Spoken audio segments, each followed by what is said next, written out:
Jesus, I'll never forget what you've done for me. Jesus, I'll never forget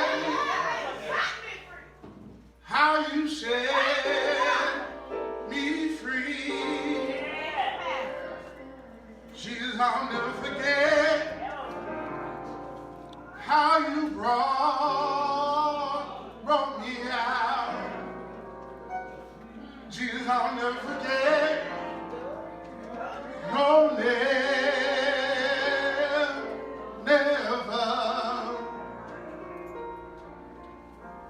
How can I forget what you've done for me? How can I forget how you set me free? How can I forget how you brought me out? How can I forget? No, never.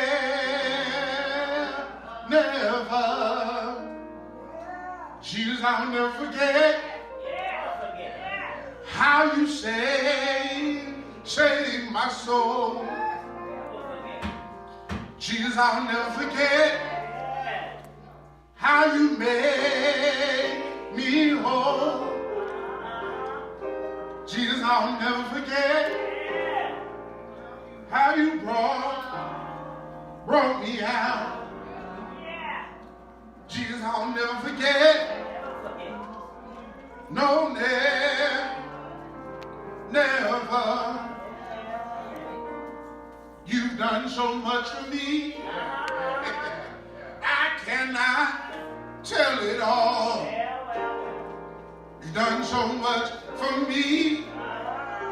I cannot tell it all. Done so much for me. I cannot tell it all. You have taken all my sins away.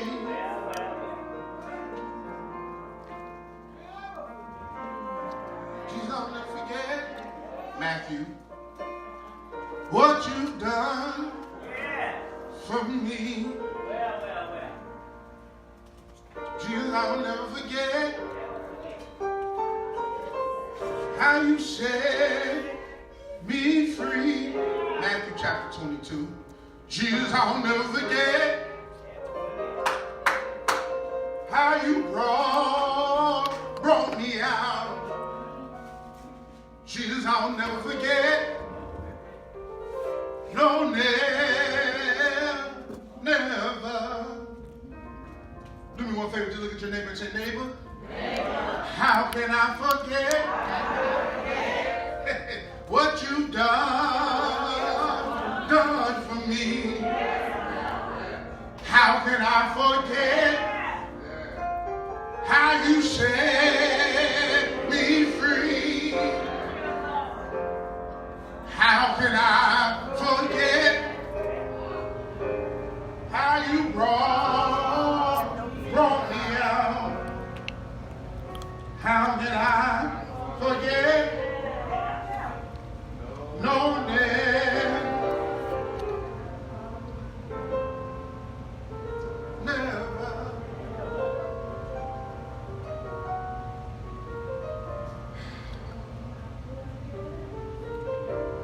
Matthew chapter 22. We'll begin reading at verse 35. Matthew chapter 22. Begin reading at verse 35.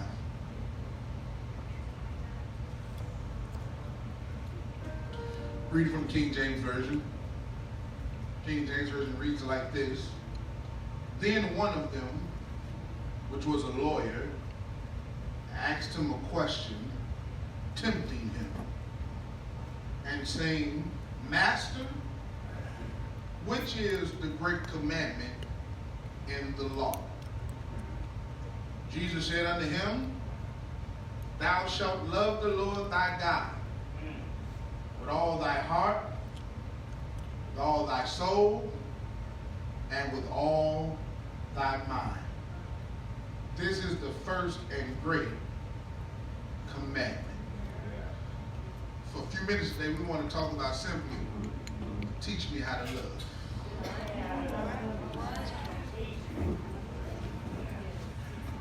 Teach me how to love. Today, as we begin our sermon series on the L word,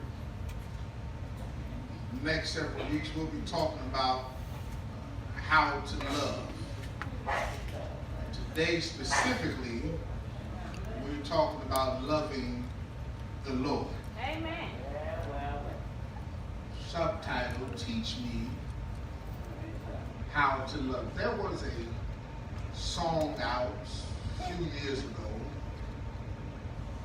by an R&B / neo soul artist by the name of Musiq Soulchild. Musiq had a song, and in that song, the song literally said, Teach me How to love. how to love. Goes on to say, show me the way to surrender my heart. What Musiq Soulchild did not know that in that ballad, in that melodious tone of music, Musiq Soulchild was really making a declarative statement that a lot of us have yet to develop the courage to even say. Musiq Soulchild had enough courage and enough strength inside of him to make the statement to whomever he was speaking to, simply teach me how to love. I thought about it, Ed, as we embark upon another Hallmark holiday. This Friday, you won't be able to find chocolate nowhere on the shelf. Oh, no. Edible arrangements and 1-800-Flowers going to be working overtime. They're going to be working so overtime that they charging you extra if you actually want them to deliver on Valentine's Day. As I looked, I thought about it. It's projected that February 14, 2020 will generate about $20.1 billion in revenue. Must be nice. I notice I said billion, not million. That's a lot. Valentine's Day is the third largest spending holiday in these United States of America. As I looked it up, I was looking at the top 5. Number 5 is Halloween. Number 4 is Easter. Number 3 is Valentine's Day. Number 2, I think they was lying. They said Mother's Day and Father's Day. I really think they just meant Mother's Day. I agree. And then number 1, of course, was Christmas. And as I looked at it and I thought about it, I said, how many times do we go and we spend all of this money on stuff that really ain't gonna last past the weekend? How many times do we go? True. It says we go and we spend money on flowers, on cards, on candy, on chocolates, on sweet, and we even spend money on going out to eat. It says that the average person on Valentine's Day spends $198.34. Mom. Looked at that and I tried to turn. I said, I don't know what they buying, but hey, I guess that's on them. But I thought about it, and I said to myself, Sister Beverly, we spend all this money on stuff for people. And the question becomes and raises, is it what they even really want? as I began to study, as I began to look, I came across some old notes and some old things that I had studied once before when I began to look at the 5 love languages. If you've never heard of the 5 love languages, the 5 love languages are 5 acts or 5 ways of showing or receiving love. It says that no matter who the person is, anybody falls into these 5 categories. Yeah. It says that when you're trying to express or show love or receive love, it's best to understand the person's love language so that you best know how to love them. When you look at it, the 5 love languages range from just simple acts of service all the way down to gift giving. Number 1, the first love language is words of affirmation. Words of affirmation is simply telling someone that you believe in them, affirming them, congratulating them, telling them how much you appreciate them. Thank you. You know, it ain't always what you say, but it's a lot of times how you say it. That's right. That's right. Husband go and take out the garbage, puts it in the garbage can. Wife, you should say, if his love language is words of affirmation, you should say, thank you for taking the garbage out. Instead of saying, it's about time you took the garbage out. Come on, talk. We just having conversation. Thank you for doing this and that. Instead of, man, it's about time because you don't never do that no more. You know, it's all about how you say things. And listen, might I suggest, come on, that it's not just a husband to wife relationship. It's not just a partner to partner relationship. This also can relate to a child to parent, child to child, person to person. Everyone has a different way of being loved. If it's not words of affirmation, then sometimes it's gift giving. Sometimes a person wants to be loved and they know you love them simply by the stuff you give them. But it ain't always about what you give, but it's about the thought that counts. Sometimes if you just ride, then it could be something as simple as, I know Sister Benjamin like a Pepsi, so I'm going to stop at Walgreens and bring her one. I know Pastor Campbell likes Swedish fish, so I'm going to just stop in CVS and grab him a pack. And when you get it, it ain't about what you gave. It's simply they was thinking about me and felt it in their heart enough to stop and give me something. If it's not words of affirmation, if it's not gift giving, then it's acts of service. Here's what acts of service is. Acts of service is simply doing something for somebody that you know that they would like. Sometimes just go in the house and just don't ask what's for dinner, just start cooking dinner. You know? Sometimes after they cook dinner, you ain't got to tell them, go ahead, sit down, I'll wash the dishes. Sometimes you ought to just go in and just start doing laundry. Sometimes you ought to just go in and start doing stuff for folks that you know that they will appreciate. Because every now and then, sometimes we need a break. And if that's what their love language is, then acts of service works for them. If words of affirmation does not work, if gift giving does not work, if acts of service does not work, then maybe their love language is simply quality time. Sometimes, Sharon, you ain't got to talk to me. Just sit next to me.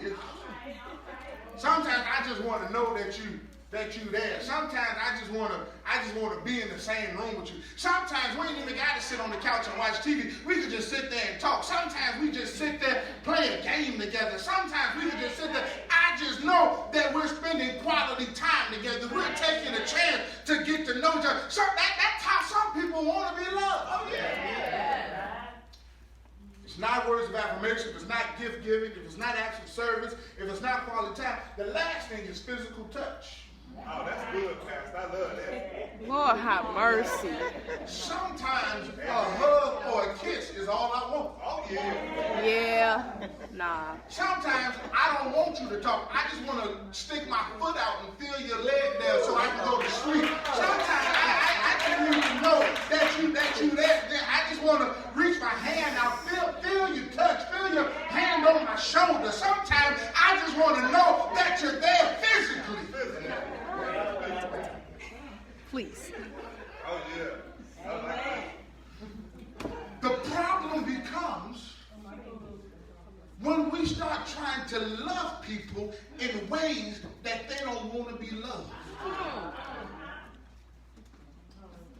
We start trying to love people by doing stuff that really they could care less about. You can't love somebody the way you want to be loved if they don't want to be loved that way. I ain't talking about nobody. I'm just saying what I'm saying. I've seen people get into relationships and just so they can hold on or show their love, they start doing stuff for the person, and the person look like, well, if you gonna do it, who am I to stop you? But that's the problem. You know, a lot of times we start playing house before we get the ring, and if you start playing house before you get the ring, house ain't gonna never come. I don't know who that's for. I thought I just dropped it in the bucket, but it's all about love. But might I suggest that sometimes we as people need to be vocal about how we want to be loved. Can't nobody love you if they don't know how to love you. Mm-hmm. That's right. That's the problem with a lot of us in church, though. Oh. Oh. Not at this church. We want to love people the way we think they ought to be loved. Yup. Mm-hmm. We want to love people because we think we know what they need. You don't know. Truth be told, that's the same way we treat God. We love God the way we think God wants to be loved. But yet, God tells us explicitly how to love Him. But let me pause parenthetically and tell you this, and you may get mad at me, you may start crying, you may go home and cuss somebody out, but listen, let me tell you this. When you tell someone how to love you, and they deliberately go against it, I hate to tell you this, but they really don't love you. I knew that. It's folks in your house. Not in your house, Pastor. Yes, in my house. Who you've told what you don't like. Yeah, I told them. It makes you uncomfortable. They still do. That does not sit well with you. You don't like when they do that. No, I don't. They said okay and turned around and did it Did it anyway. again.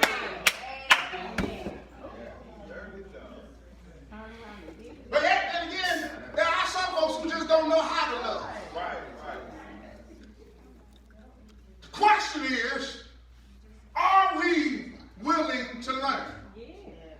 Figured I'd stop by here to tell you today, God is saying unto us that He wants us to love Him. And God is saying to us that if you really want to love me, I'll tell you how to do it. Because God says that if you're going to love me, I'm going to tell you the way I want to be loved. So there's no misconception, there's no mistake, there's no misunderstanding, so that you love me the way that I want to be loved. And I don't know who this is for, but you ought to go home and you ought to tell somebody, send them a text, tweet them, whatever you need to do. Tell them I'm tired of you loving me the wrong way. I'm here today to tell you I want you to love me the way that I need to be loved. God is saying I'm tired of you loving me the wrong way. He is how to love me. Amen. Let me teach you. Let me teach you how to love me. Get love. God says, Put that hand down. God says, if you're going to love me, there's three things that you need to do. Number one, you need to love with your emotions.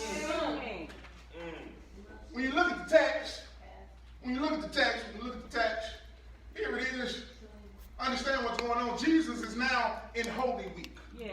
Jesus has already entered the city. He's made the triumphal entry, riding on the donkey. He's came in. He's went into the temple, turned over the tables, turned over the money changers, and now he's sitting there teaching as he's leading up to Good Friday. He's sitting there and he's talking and he's having this conversation.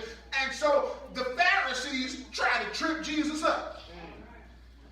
Pharisees say, we're going to try to trick him. We're going to try to get him, because if we can get him, if we can trick him, then we can turn the people against him. Because right now, he has the people, but if we can turn him and trick him, we can get the people on our side. Yeah. So they send some folks in to ask Jesus the first question. They said, hey Jesus, if a woman marries 7 men, then they die, in the resurrection, whose wife is she? Jesus said, well, you read scripture wrong. He said, I know they're trying to get it. Jesus comes to them, and they said, they look at Jesus, and they're amazed by his answer, and they walk off. Then they try to trick him some more. Nobody's wife. They looked at him. They said, hey, Jesus, what's going on? He said, as the touching of the resurrection says that they send the Sadducees in, and the Sadducees ask him a question. The resurrection of the dead, have you not read that which was spoken unto you by God, saying this? Watch this. I am the God of Abraham and the God of Isaac and the God of Jacob. God is not the God of the dead, but of the living. Said the Pharisees heard that he had put the Sadducees to silence. They were gathered together. Then they sent the lawyer in. The lawyer knows all the laws. The lawyer knows everything step by step. He can spit them off to you one by one. And he asks, what is the greatest commandment?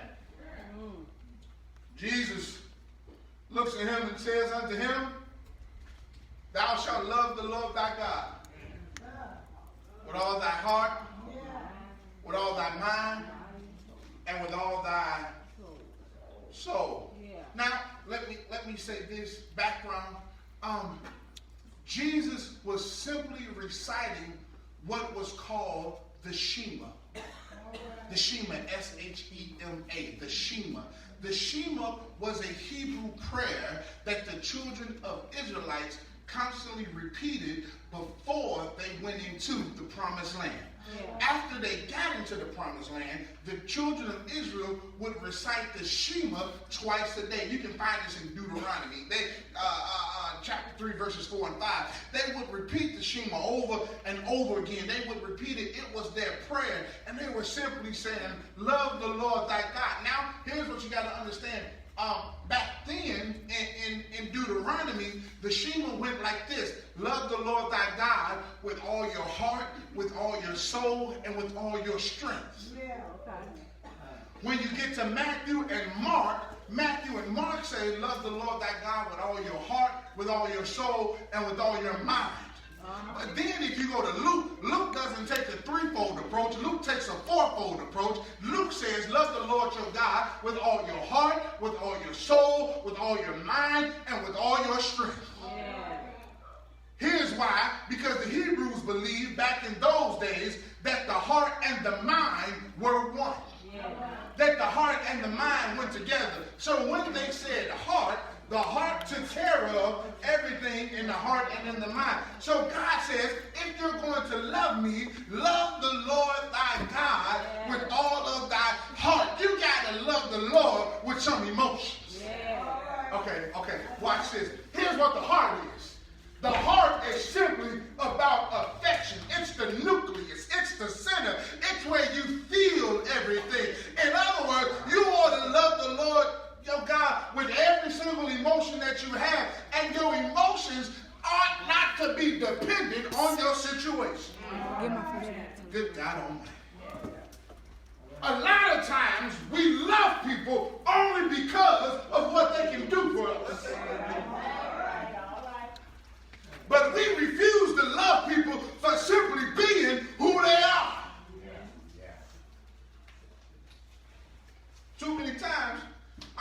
love is conditional. It's based on what folks are doing for us, where folks are at in our life. It's based off of what folks can do for us. I was reading somewhere where a man was getting ready to get in the car with a friend, and he said, "Oh yeah, I pick my friends based off of what they can do for me." Mm-mm. The person who was driving said, "Well, I can't do nothing for you," and put him out of the car. That's how too many of us treat the Lord. We only love the Lord because when he can do something for us. We only love the Lord God when he's doing something for us. We only love the Lord God when he's doing something in our life. But the minute we think that God ain't did nothing, and the minute we think God ain't showing up, we want to say, "Oh, I knew he wasn't no good no way."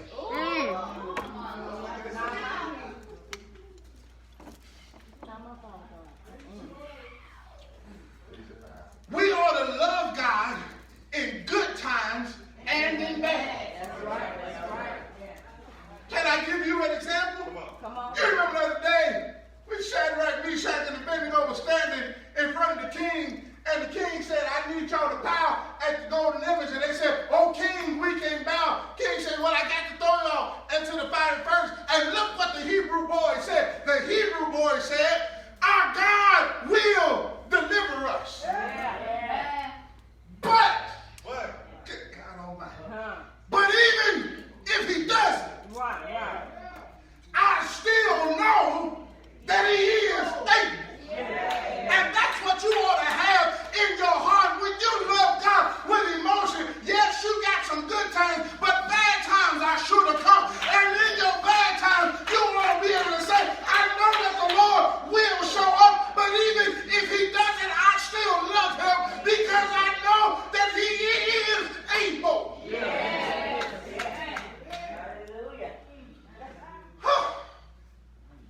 I love him with my emotions. But not only do I love him emotionally, but I love him earnestly.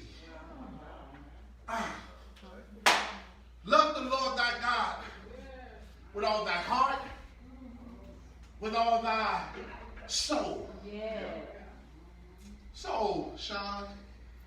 The soul is that a lot of times we think it's just this spiritual being on the inside of this physical body that's going to go back up to heaven.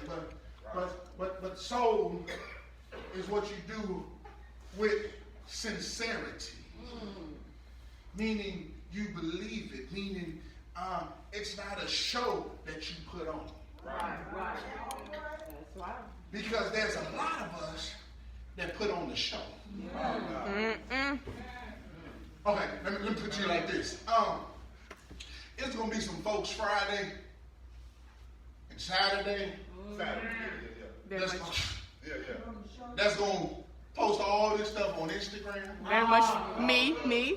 All this stuff on Facebook. Me. All this stuff on Twitter. Me.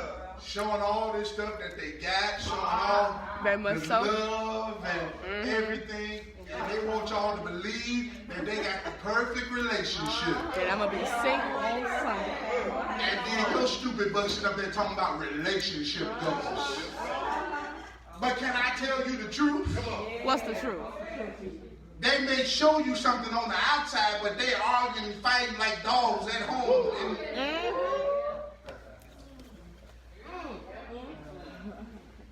We do stuff to put on the show.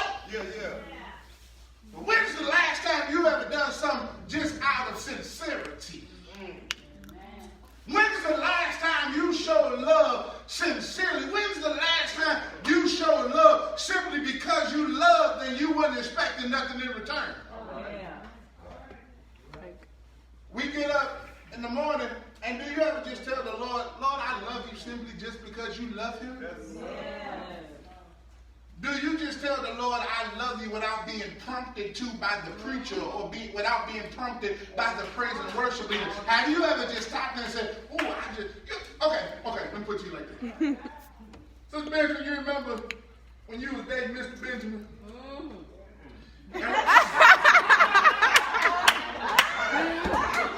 She said, okay, try to think back.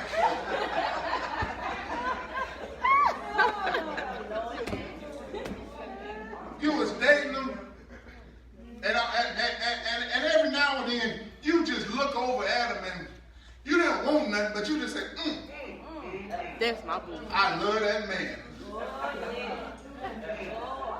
Okay, maybe you didn't do that. Maybe he looked at you. Is that bad? All right.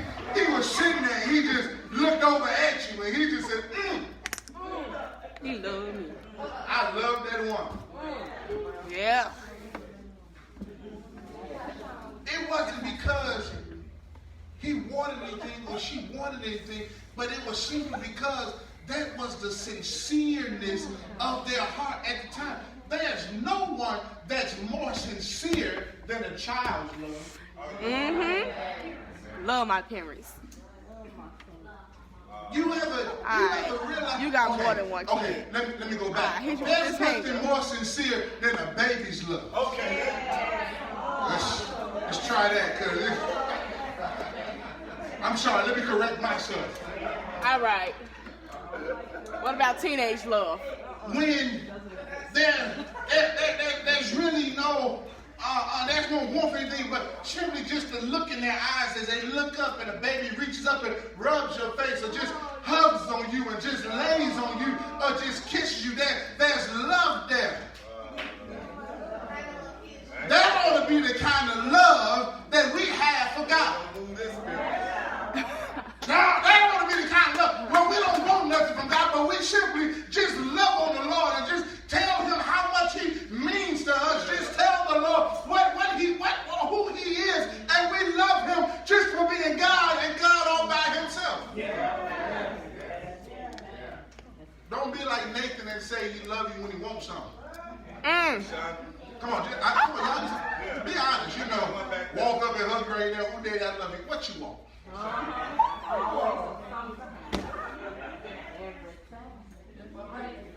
Wow. And it's a shame when you gotta ask that question. Because what would happen I tell my parents I love them. if you say, Lord, I love you, and the Lord said, what you want?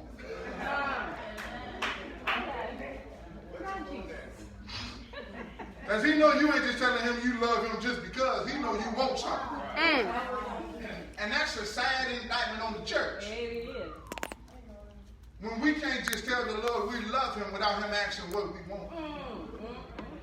Amen. Love him emotionally.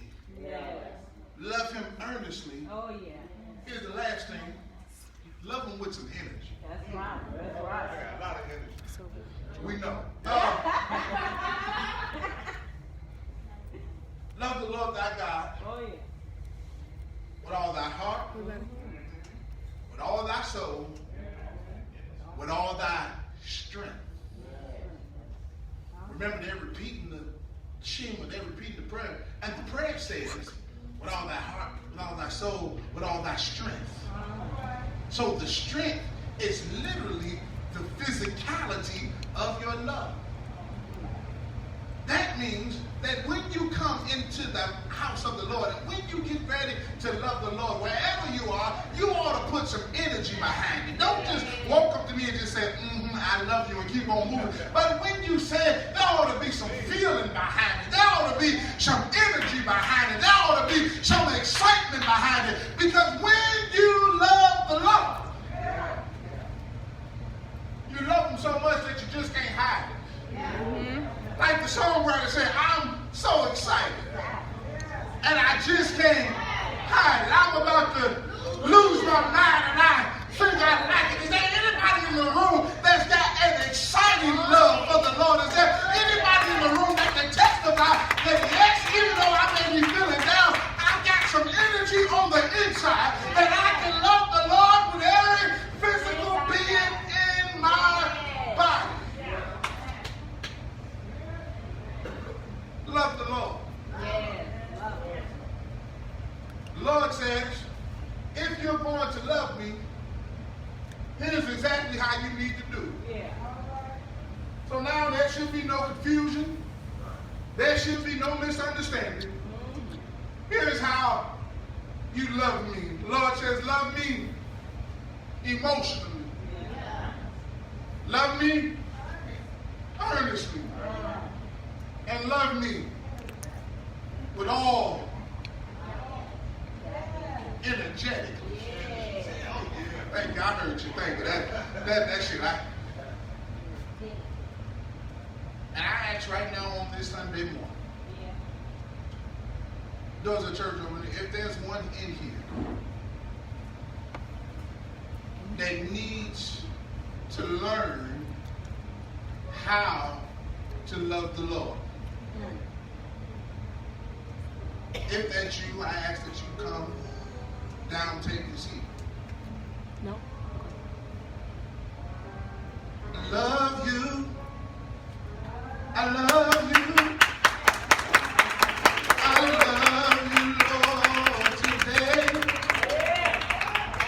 Because you care for me in such a special way.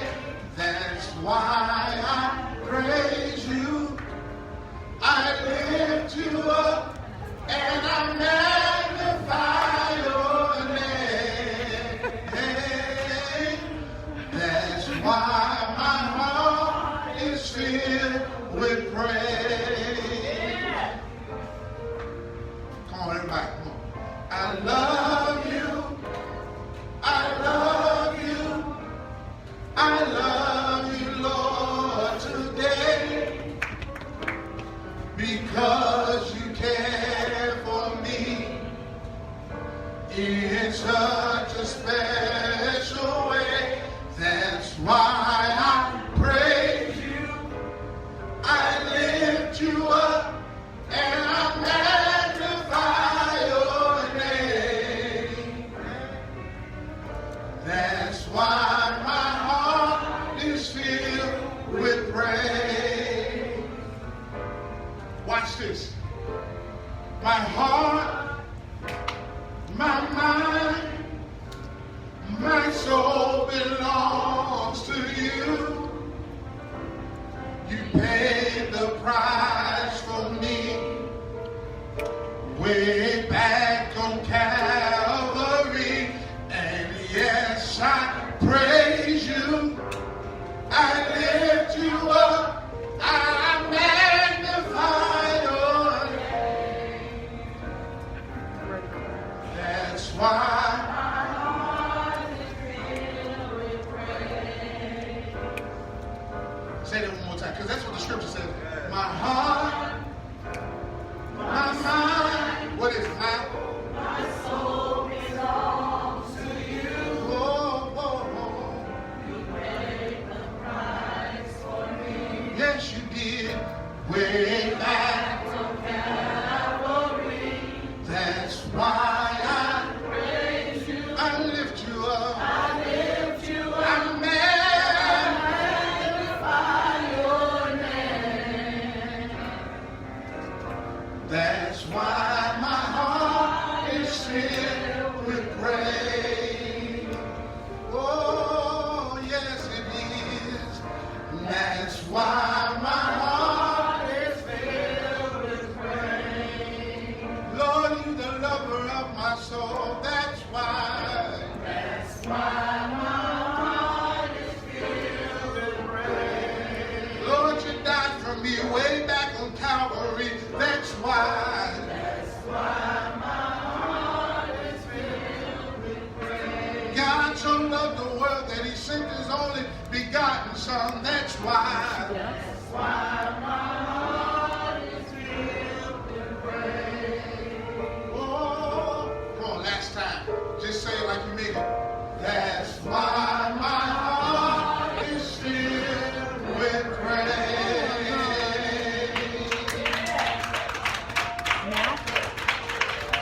If it's filled, there ought to be an overflow. If it's filled, it